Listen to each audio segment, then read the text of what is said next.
네, 안녕하세요. 주식은 역시 기리새 기리씨입니다. 안녕하세요, 기리님분들. 자, 최근 이런 뉴스를 많이 확인할 수 있습니다. 네이버와 카카오, 그 다음에 카카오가 네이버가 컨텐츠에서 격돌을 하고 있다라는 기사를 쉽게 확인할 수 있는데요. 한번 예시를 보도록 하겠습니다. 자, 보시면은 네이버 카카오 웹툰 전쟁, 이용자 확보 vs 수익 창출, 그 다음 네이버 카카오 웹소설 플랫폼 문피아 인수전에서 또 격돌, 이런 식으로 웹소설 그 다음에 웹툰에서 싸우고 있는 것을 확인할 수 있죠. 자, 그리고 이 콘텐츠도 당연히 중요하겠지만 이거보다 더 중요한 거는 바로 영상 콘텐츠, 드라마, 영화라고 생각을 해볼 수 있을 것 같습니다. 그리고 또한 이런 뉴스도 같이 나오고 있는데요. 디즈니 플러스가 온다는 소식 많이들 보셨을 거라 생각됩니다. 자, 타이틀을 보자면은 디즈니 플러스 온다, 토종 OTT, 생존 안간힘, 디즈니 플러스 누구 손잡고 국내 올까? 이렇게 우리나라 OTT 업계들은 디즈니 플러스의 긴장감을 가지고 쳐다보고 있는 상황인 걸 확인할 수 있죠. 그리고 우리나라 시청자들 입장에서도 충분히 기대를 하고 있을 것 같습니다. 자, 이런 식으로 OTT, 디즈니 플러스가 들어오게 되는데요. 그런데 이 디즈니 플러스가 이제 시작하는 신생 단계라고 보기는 너무 어렵겠죠. 말 그대로 태어나자마자 공룡이었다라고 생각을 해보면 될 것 같습니다. 자, 그래서 안 그래도 넷플릭스만으로도 한국 OTT 업계들이 벅찬데 디즈니 플러스가 들어오니까 OTT 경쟁이 심화된다고 생각을 할 수 있겠죠. 그리고 OTT 경쟁이 심화될수록 지난번에 같이 배웠듯이 콘텐츠 제작사는 수혜를 볼 수밖에 없을 겁니다. 자, 그래서 오늘은 지난번에 CJ ENM에서 공부했던 거기에서 조금 더 나아가 보도록 하겠습니다.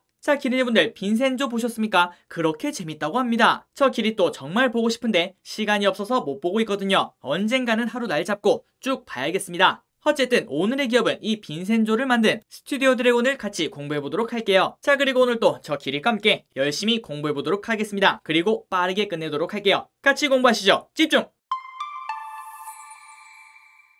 자, 스튜디오 드래곤의 전체적인 현재 흐름을 한번 보도록 하겠습니다. 일단 주봉이고요. 이렇게 오른쪽으로 쭉 기다가 한번 산을 만들고 내려왔다가 이제 재차 상승을 할까라는 기대감을 가지고 있습니다. 지금 현재 가격은 105,000원에서 왔다 갔다, 그리고 시가총액은 3조 1,500억인 걸 확인할 수 있고요. 그리고 코스닥에 상장되어 있으며 시가총액 순위는 11위인 것도 알려드리도록 하겠습니다. 자, 기업 개요를 정말 짧게 보도록 하겠습니다. 2016년 5월 CJ ENM에서 드라마 사업본부가 물적 분할되어 이렇게 설립이 되었다. 지난번 CJ ENM 공부할 때 같이 배우셨죠? 자, 그래서 이 스튜디오 드래곤이 뭘 만들었냐? 미생, 또 오해영, 도깨비.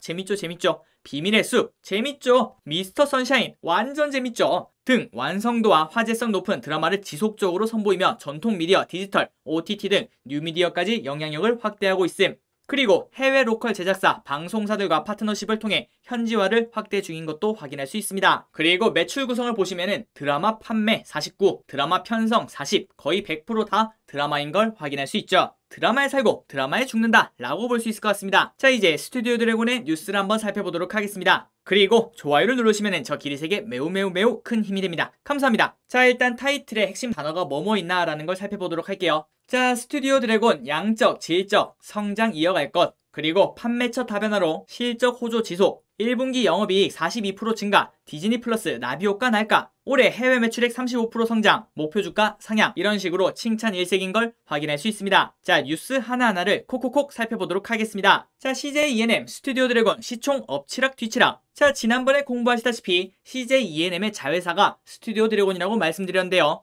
하지만 이 두 개의 회사가 시총이 비슷하다고 합니다. 자, 코스닥의 콘텐츠 기업 CJ ENM과 스튜디오 드래곤의 시가총액이 엎치락 뒤치락하며 모회사와 자회사 간 경쟁이 치열해지고 있다. 이거 뭔가 좀 이상하죠? 뭔가 아들이 왕위를 계승하려고 하는 장면이 떠오르는 것 같습니다. 자, 그리고 이 두 개의 회사가 시가총액도 비슷한데 하는 일도 조금 비슷하다고 합니다. 한번 보도록 할게요. 자, 스튜디오 드래곤의 성장세의 배경은 콘텐츠 경쟁력이다. 지난해 온라인 동영상 서비스 OTT 플랫폼 넷플릭스의 상위 10개 인기 작품 중 대다수는 스튜디오 드래곤에서 제작한 작품이었다. 이 중 스위트홈은 서구권에서도 최상위권에 오를 정도로 큰 인기를 끌었으며, 그리고 이런 식으로 한 편이 성공하면은 다른 작품들도 덩달아 가격이 오른다라고 합니다. 그래서 그 결과 지난해 1분기와 올해 1분기의 매출은 비슷하지만 매출로 인식된 작품 수는 5.9개에서 4.9개로 줄었다고 합니다. 그러니까 작품 수가 줄었는데도 해외 판권 수익이 비슷하다는 거는 작품당 판권이 올라갔다는 뜻이 되겠죠. 자, 뒤질세라 CJ ENM 또 콘텐츠 투자에 나섰다. 올해 초 CJ ENM은 자사 OTT 플랫폼 티빙의 오리지널 콘텐츠에 3년간 4천억 원 규모의 투자를 하겠다고 밝혔다. 자, 올해에만 오리지널 콘텐츠 10편 정도를 제작하면서 약 1,000억 원을 투자할 것으로 보인다고 합니다. 그리고 CJ ENM은 네이버와 같이 협업을 하고 있다는 것도 알 수 있죠. 자, 다음 뉴스를 보도록 하겠습니다. 스튜디오 드래곤 판매처 다변화로 실적 호조 지속. 자, 유진투자증권에서는 판매처 다변화 그리고 수익성 개선이 기대된다며 매수를 유지했으며 목표 주가는 기존 12만원 대비 8% 성장한 13만원으로 제시했다. 빈센조가 넷플릭스의 좋은 조건으로 선판매된 가운데 넷플릭스 오리지널 좋아하면 울리는 2와 티빙 오리지널 당신의 운명을 쓰고 있습니다가 매출 성장을 견인할 것이라고 분석했다. 그리고 넷플릭스에 판매된 스위트홈, 좋아하면 울리는 2, 빈센조 등은 모두 공개 직후 글로벌 상위 10위 안에 오를 만큼 콘텐츠 제작 역량을 인정받고 있다며 중장기적으로 글로벌 OTT 사업자들의 수급이 몰릴 수밖에 없을 것이라고 말했다고 합니다. 그러니까 드라마나 영화를 만드는 족족 전 세계적으로 호평을 받으니까 다른 글로벌 OTT들도 당연히 스튜디오 드래곤의 작품을 탐을 내겠죠. 자, 그래서 현재 티빙과 아이치로 판매처 다변화하며 수익성 중심 전략을 추구하고 있는데 판매 단가의 가파른 상승에 따른 수익성 개선이 기대된다고 덧붙였다. 그리고 마지막 뉴스를 보자면은 1분기 영업이익 42% 증가, 디즈니 플러스 나비 효과 날까? 그리고 아래 보시면은 악은 악으로 처단한다. 빈센조 시청률 10%가 웃돌며 흥행에 성공했다는 것도 확인할 수 있습니다. 타 드라마 빈센조 제작사 스튜디오 드래곤이 1분기 실적이 제작 드라마 흥행과 해외 판매 호조에 힘입어 업계 내에서도 빠르게 좋아지고 있다는 분석이 나왔다. 그리고 아까와 다른 증권사인 하나금융투자에서도 목표 주가를 12에서 13만원으로 8% 상향했다고 합니다. 자, 하나금융투자연구원은 글로벌 OTT들의 공격적인 수급 전략으로 넷플릭스 외 해외 판매가 급증해 실적이 예상보다도 훨씬 빠르게 성장하고 있다. 아까 확인했던 대로 전세계 OTT들이 이 드라마를 살려고 경쟁을 한다라는 걸 생각해 볼 수 있겠죠. 자, 특히 중국이 주요 매출처인 디즈니의 한국 진출만으로도 중국 OTT들의 텐션은 높아질 수밖에 없다며 중국 OTT야 매출 성장이 이뤄질 수 있다는 디즈니 플러스 나비 효과의 수혜를 가장 많이 받을 곳은 스튜디오 드래곤이라고 합니다. 아, 그렇군요. 이 부분을 꼭 생각해야 될 것 같습니다. 자, 보시면은 디즈니의 주요 매출처가 중국이라고 하고 있습니다. 그런데 디즈니 플러스가 우리나라에 진출한다고 합니다. 그러면은 디즈니 플러스도 우리나라 콘텐츠를 사야 할 텐데 그 콘텐츠를 어디서 사겠는가 라고 봤더니 한국의 스튜디오 드래곤이 가장 큰 수혜자다 라고 하고 있는 거죠. 자, 이런 거를 생각하니까 이 장면이 이해가 가기 시작합니다. 자, 보시면은 왼쪽 위에는 여신강림이라는 드라마고요. 그 다음에 오른쪽 아래는 빈센주에서 나온 중국향 PPL인데요. 자, 왼쪽에 보시면 이거 우리가 봤을 때는 아무런 느낌도 없죠. 그리고 저게 뭔지도 모릅니다. 그리고 오른쪽에 있는 이 음식도 우리나라에서 구하려고 해도 쉽게 구할 수도 없는 제품이고요. 그런데도 불구하고 중국에서는 이렇게 PPL을 넣는 걸 확인할 수 있습니다. 자, 그렇다면은 그 이유가 우리나라에 보여주려고 하는 게 아니겠죠. 앞으로 우리나라 드라마 그 다음에 영화가 중국에 진출할 것 같으니까 미리미리 이렇게 PPL을 깔아놓는다고 생각할 수 있겠죠. 자, 그런데 이 부분을 생각해야겠죠. 얼마 전에 논란이 되었던 동북공정, 그 다음에 역사 왜곡 이런 단어를 쉽게 피해갈 수는 없을 것 같습니다. 그렇기 때문에 이 드라마 제작사들도 PPL을 할 때 깊은 고심이 필요할 것 같습니다. 자, 그리고 한 가지만 더 추가하자면은 올해 하반기에 이 드라마가 드디어 개봉을 하게 되죠. 자, 뉴스 타이틀을 보시면은 빈센주에서 지리산으로 2021년 TVN 드라마 라인업 공개. 아래 내용을 보시자면은 올해 하반기 기대작으로 꼽히는 지리산, 극본 무려 김은희,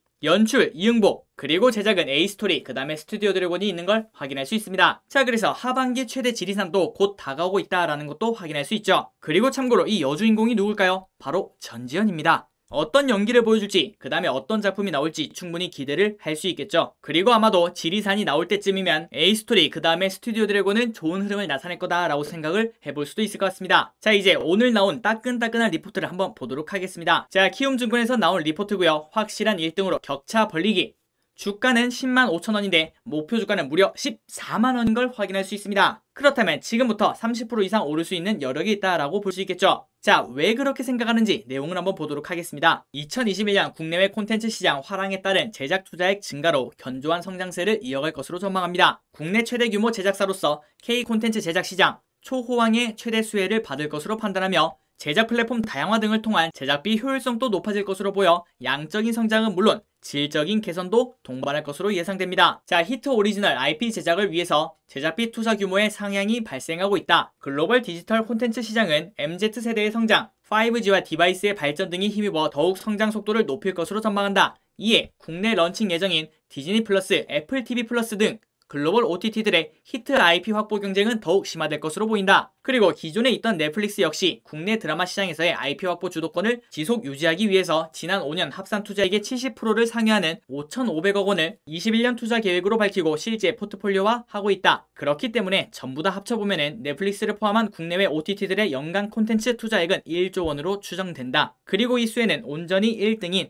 스튜디오 드래곤이 가져간다라고 볼 수 있겠죠. 자, 그래서 올해 매출액은 13%, 그리고 영업이익은 무려 45% 성장할 예정이며, 그리고 올해 32편 수준의 제작을 기획하며 제작 규모 확장을 가져오면 물론 티빙이 추가되며 제작 형태의 다양화를 가져와 제작비의 선택과 집중 등 효율화가 발생할 것으로 전망한다. 그래서 목표 주가를 14만원으로 상향하고 투자 의견 바이를 유지한다는 소식을 알려드리도록 하겠습니다. 자, 최근 OTT 경쟁이 계속 심화되고 있는 걸 확인할 수 있는데요. 한번 어떤 식으로 투자를 하는지 짧게 보도록 하겠습니다. SK텔레콤, 웨이브죠. 2025년까지 총 1조 원 규모 투자. KT, 시즌이라는 OTT가 있다고 합니다. 미디어 컨트롤 타워, KT 스튜디오 지니를 설립하고, 그리고 2023년까지 3년간 최소 4천억 원 이상 투자를 할 계획이라고 합니다. 그리고 지난번에 봤던 CJ ENM의 티빙에서는 2023년까지 총 4천억 원 규모를 투자를 할 계획이며 오리지널 시리즈 제작 및 네이버 플러스 멤버십 연계를 강화할 예정이라고 합니다. 그리고 마지막으로 넷플릭스, 가장 큰 공룡이라고 볼 수 있겠죠. 올해 한 해만 5,500억 원을 투자할 계획이라고 합니다. 자, 이런 식으로 엄청나게 투자를 하는 걸 확인할 수 있고요. 그래서 실적을 보시자면은 이렇게 쭉쭉쭉 올라가는 걸 확인할 수 있습니다. 정말 간단하게 EPS만 보자면은 올해 성장이 67%, 그 다음에 내년에도 20% 성장할 것을 예상한다고 합니다. 그런데 아래를 보시면 아시겠지만 올해 이렇게 성장을 해도 퍼는 60, 그 다음에 내년에는 50으로 떨어진다는 걸 확인할 수 있는데요. 자, 그렇다면 이거를 싸다라고는 볼 수 없겠죠. 그렇기 때문에 물론 좋은 회사지만 주가가 어느 정도 조정을 받더라도 저 정도 올랐으면 떨어질 수 있지, 이런 생각을 할 수 있겠네요. 그렇기 때문에 안전마진은 조금 떨어진다라고 생각을 할 수 있을 것 같습니다. 자, 마지막으로 차트를 보도록 하겠습니다. 자, 이렇게 일봉으로 보시면은 이렇게 지속적으로 쭉 올라가는 우상향인 걸 확인할 수 있고요. 이때 한번 올라갔다가 떨어졌다가 한 번 더 다시 올라가는 모습을 보여주고 있죠. 아마 이번에 11만 3천원을 뚫으러 올라가지 않을까라는 생각을 해볼 수 있을 것 같습니다. 그리고 주봉을 보시면 그 전에 원래 산이 하나 있었죠. 여기 보시면 12만 3,500원인데 아마 이쯤은 시간이 언제가 걸릴지는 모르겠지만 지금 현재 확실히 성장하고 있고, 그 다음에 글로벌 OTT들의 경쟁이 심화되고 있으니 그렇기 때문에 저 정고점을 뚫으러 간다라는 생각을 가지고 공부를 할 필요는 있어 보입니다. 자, 체크 포인트 한번 보도록 하겠습니다. 영업이익 매출액 늘고 있는가, 쭉쭉 늘고 있는 걸 확인할 수 있고요. 그 다음에 사람들이 주목할 만한 이벤트가 존재하는가. 일단 지금 보면 두 가지가 있을 것 같습니다.